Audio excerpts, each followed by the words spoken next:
国际消息，咱要来关心以下的战事。有加沙卫生部的官员讲，20日时阵有85个巴勒斯坦的百姓，伊要去加沙领粮食的时阵去互枪杀。这是战争发生到大救援的现场伤亡上界严重的一天。那开枪的以色列军方讲，因是针对有威胁性的军众，而且佫指控哈马斯伫咧现场咧乌白乱。四月乒乒乓乓，这个查甫人加伙款的要走。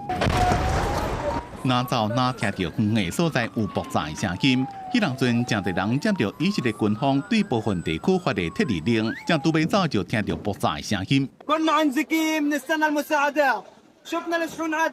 قدمنا اليوم صارت الطوخ رفعنا ايدينا زي هيك صرنا واحنا بنجري نعمل لليهود هيك انه معناه شيء احنا سلميين لما اليهود طبوا طخ فينا 20几60位巴勒斯坦的百姓想要去加沙各地粮食分发的地点领食物的时阵被枪杀，这是战争21个月以来飞船运作过程中死亡人数上最一天。运气较好的人面粉领着了，也赶紧要走。وصل الرسالة كل العالم بالموت جبناه بالدم هاي الطحين يابا احنا لقمة عيشنا لازم تجي بالدم عشان احنا ناكل 所在是伫加沙中部，是以色列军方正少使用地面部队行动的地区之一，也是真侪想要援助的国际组织部署的所在。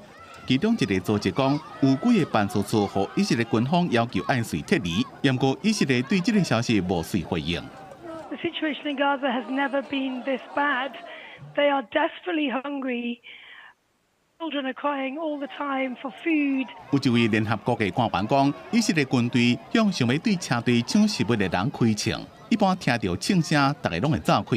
这个月初，以色列军方讲，因控制加沙65%以上的土地，巴勒斯坦死亡人数要到59000人。这么加沙200多万的巴勒斯坦人正拄到灾难性的人道危机，因为因依靠的有限的援助，就以色列准才当到因遐。